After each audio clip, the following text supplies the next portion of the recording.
Assalamualaikum warahmatullahi wabarakatuh, sahabat halal. Kali ini kita akan belajar bagaimana membuat manual SJPH atau Sistem Jaminan Produk Halal untuk sertifikasi halal dengan pernyataan pelaku usaha mikro dan kecil dalam program Seldeklar Sehati bantuan pemerintah. Nah, ini kita nama usahanya diisi ya. Nama usaha diisi, namanya Layo. Nah, ini sudah revisi ke 1. Nah, kemudian kita lihat di sini pengesahannya itu tanggal berapa kita disahkan. Ini ada tanggal 15 di sini kan. Pokoknya tanggal 15 disiapkan dan disetujui oleh pemilik usaha. Nah, ini nama kita sendiri sebagai pelaku usaha, kemudian penanggung jawab atau penyelia halal itu orang yang terlibat dalam sertifikat halal atau orang yang terlibat dalam produksi dalam usaha kita. Bisa jadi istri, kemudian tetangga atau karyawan kita. Nah, ini jangan lupa harus diisi. Kemudian ini diisi dengan nama pelaku usaha. Nah, untuk bab 1 kita harus tahu bahwa informasi umum perusahaan ini harus diisi. Kemudian ini harus dicantumkan nomor induk berusaha. Jadi sebelum membuat SJPH ini harus memiliki NIB, nomor induk berusaha, supaya nanti di sini sudah bisa dituliskan NIB-nya berapa, nama pimpinan kita isi. Nah, tadi ada nama penyelia halal. Nah, ini alamat kita ya,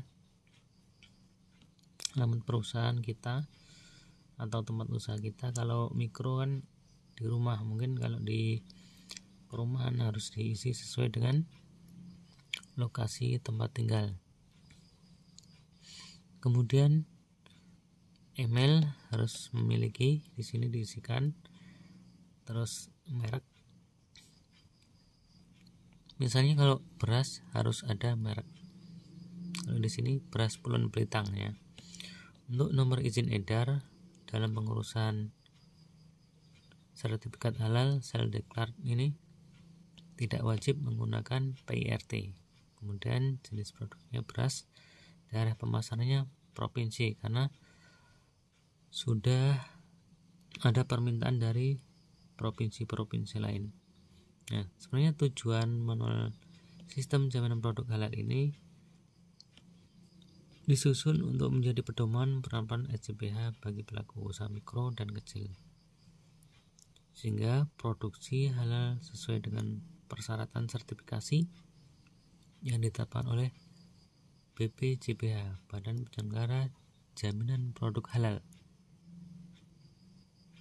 Nah, selanjutnya kita ke bab 2, kriteria sistem jaminan produk halal. Nah, kebijakan halal ini harus diisi dengan nama usaha kita. Jangan lupa di sini ada komitmen dan tanggung jawab yang dihasilkan, sehingga kita nanti mampu menerapkan konsistensi ya dalam tindakan halal dalam pengurusan sertifikat halal. Ini di sini sudah ada terlihat, bisa dibaca. Nah, kalau kita asalnya di mana harus diberi tempat atau lokasi atau kota kita, tanggal berapa. Nah, pimpinannya harus tanda tangan. Nah, di sini harus disosialisasikan terkait dengan kebijakan halal kepada karyawan, supplier, atau orang yang terlibat dalam produksi halal. Nah, penyelia halal harus mampu memberikan efek terkait dengan distribusi halal atau produksi halal, baik bersama pemilik usaha di dalam poster, banner, atau pertemuan-pertemuan atau kajian-kajian tentang halal. Dan ini sangat bagus sekali ketika sertifikat halal atau pemahaman halal ini dilakukan oleh pelaku usaha dan penyelih halal. Nah, di sini sudah ada bagaimana pembinaan sumber daya manusia yang harus komitmen terkait dengan pelaksanaan dan kompetensi bidang halal kepada karyawan dan orang yang terlibat dalam produksi. Nah, jangan lupa untuk bahan-bahan yang dalam sel dekret ini harus mampu dibedakan mana yang bahan yang dikecualikan dari kewajiban sertifikat halal atau positive list, dan mana bahan-bahan yang menjadi atau terlibat dalam produk kita ya. Misalnya kalau telur segar itu masuk dalam positive list, halal positive list ya, murni atau royal jelly murni, telur segar, ikan segar. Bahan yang berasal dari fermentasi mikroba, air alam, bahan kimia ini termasuk dalam material halal yang terlist positif ya, atau positif halal, sehingga tidak terlibat dalam materi-materi yang berbahaya. Nah, khusus untuk yang berasal dari sembelihan daging atau hasil sembelihan wajib berasal dari produsen atau rumah potong hewan yang sudah bersertifikasi halal. Kemudian bukti-bukti harus dikumpulkan dalam proses produksi halal. Nah, proses produk halal ini yaitu menjaga lokasi tempat usaha atau produksi. Kemudian alat yang digunakan harus bersih, higienis, dan tidak tercampur dengan bahan najis atau yang diharamkan. Kemudian menjaga semua fasilitas agar tidak najis ya. Nah, melakukan penyucian atau penyamakan pada fasilitas produksi yang berasal dari produk-produk yang diajukan dalam sertifikasi halal. Nah, ini harus sesuai dengan syariat Islam. Nah, apabila terkena najis berat mughaladah, maka fasilitas produksi tidak boleh digunakan secara bersamaan, wajib terpisah. Nah, apabila terkena najis sedang atau mutawasyithah, yaitu najis kotoran hewan dan manusia, minuman keras, bangkai hewan selain ikan dan belalang, maka caranya dicuci dengan menggunakan air yang mengalir hingga najisnya benar-benar hilang, atau dengan membasuhnya, atau dengan istikmar menggunakan batu, kayu, dan sejenisnya. Nah, bila terkena najis ringan mukhafafah, itu najisnya urin bayi laki-laki yang belum berumur 2 tahun dan tidak mengonsumsi apapun selain ASI ya, air susu ibu, maka caranya dicuci dengan menggunakan air atau dikucur dan direndam. Nah, jika disucikan dengan menggunakan air akan merusak alat atau proses produksinya, maka dapat dicuci dengan menggunakan selain air. Menyimpan dan memelihara bukti pelaksanaan proses produksi, pelaksanaan ketertelusuran kehalalan, penanganan produk yang tidak memenuhi kriteria halal, peluncuran penjualan produk. Ini harus kita periksa semuanya dalam proses produk halal. Nah, untuk produk ya, produk yang disahkan adalah produk yang mendapatkan sertifikat halal dari BPJPH. Nah, jika kita menggunakan bahan-bahan yang menggunakan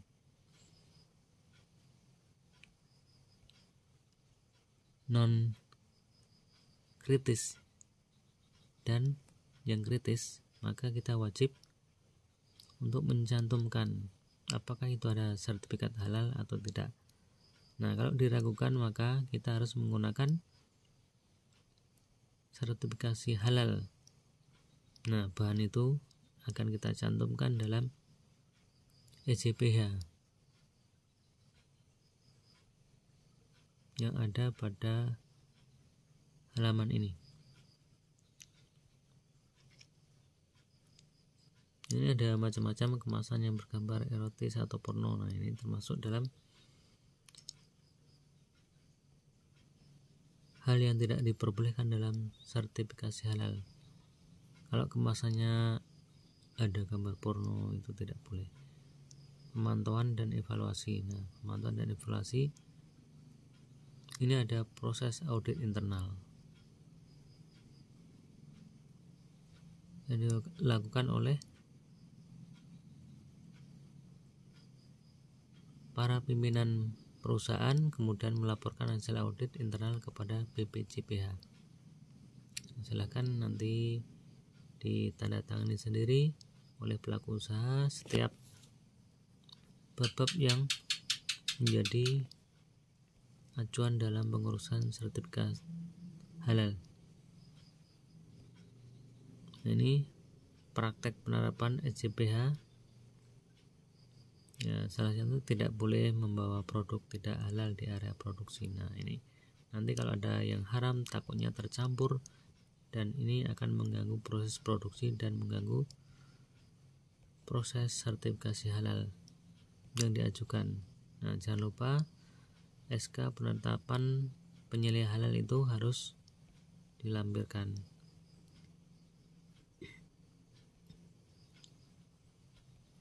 Yang diurus oleh pelaku usaha. Nah, materi pelatihan internal yang diikuti terkait dengan pengetahuan halal haram itu harus segera dipahamkan kepada pelaku usaha, karyawan, penyelia halal, dan semua yang terlibat agar kita sama-sama menikmati produk halal. Salah satunya mengonsumsi makanan dan minuman yang halal adalah wajib hukumnya bagi orang Islam. Nah, ini pengetahuan kita terkait dengan hal haram, pengetahuan benda najis seperti najis mukhafafah, mukhaladah, dan mutawassithah harus kita pahami juga, dan cara membersihkannya. Nah, pengetahuan sertifikat halal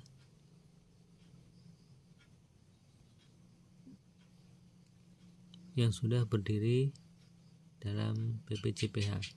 Label halal tidak boleh digunakan oleh perusahaan jika tidak memiliki sertifikat halal BPJPH. Nah, ini harus kita pahami sebagai pelaku usaha sehingga akan tahu bagaimana proses dalam pengurusan produk halal yang kita lakukan.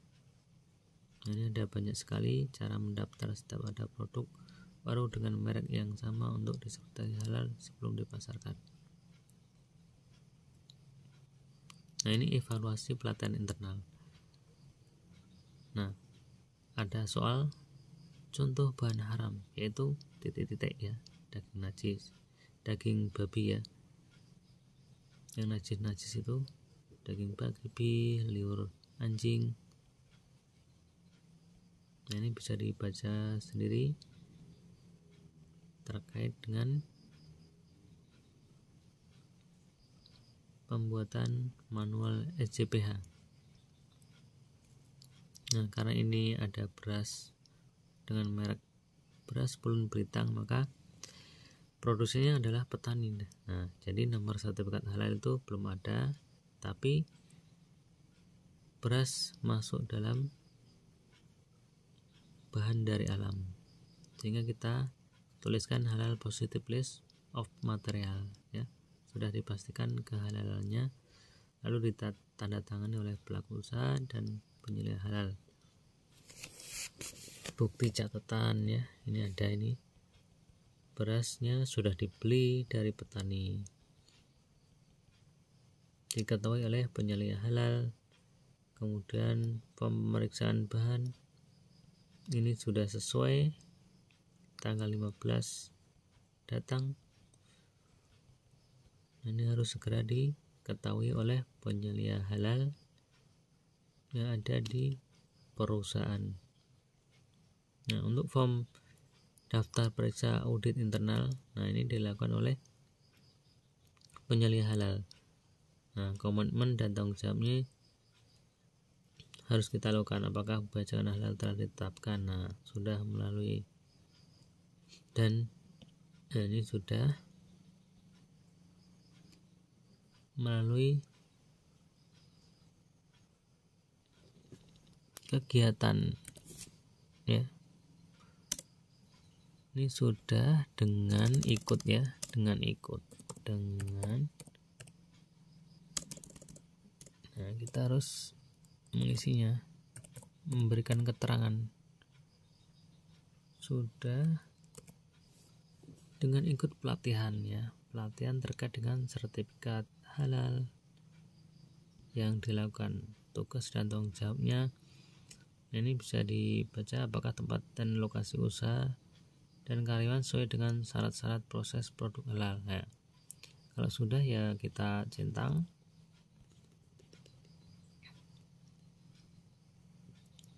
bila ya atau tidak ya.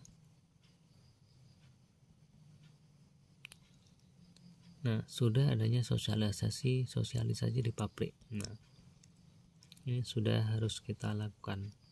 Untuk bahan, apakah bahan yang digunakan sudah dipastikan kehalalannya? Ya, peralatan giling harus halal. Ya, harus dicuci dulu, bebas dari najis. Nah, diberikan di keterangan ini.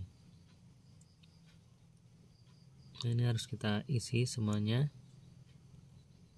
Jangan lupa kalau ini ya, ini tidak ya. Apakah pelaku usaha telah menjaga lokasi usaha? Ya, sudah. Peralatan bisa bebas dari najis ya. Itu sudah bisa kita lakukan. Sudah kita isi semuanya, kita pelajari. Nah, apakah produk yang dihasilkan adalah produk yang mendapatkan sertifikasi halal dari BPJH? Tidak, karena ini beras ya, jadi langsung produk dari petani langsung, jadi masuk dalam list halal, list positif ya, halal positif of material, nah, atau positif halal, sehingga memudahkan kita dalam mengurus sertifikat sel declare ya. Nah, ini dan ini harus ditandatangani oleh PU, pelaku usaha, dan oleh penyelia halal. Baik, itu dulu. Semoga bermanfaat dalam pengisian manual SJPH sel declare yang dilakukan oleh pelaku usaha. Semoga bermanfaat kepada sahabat halal. Saya akhiri. Wassalamualaikum warahmatullahi wabarakatuh.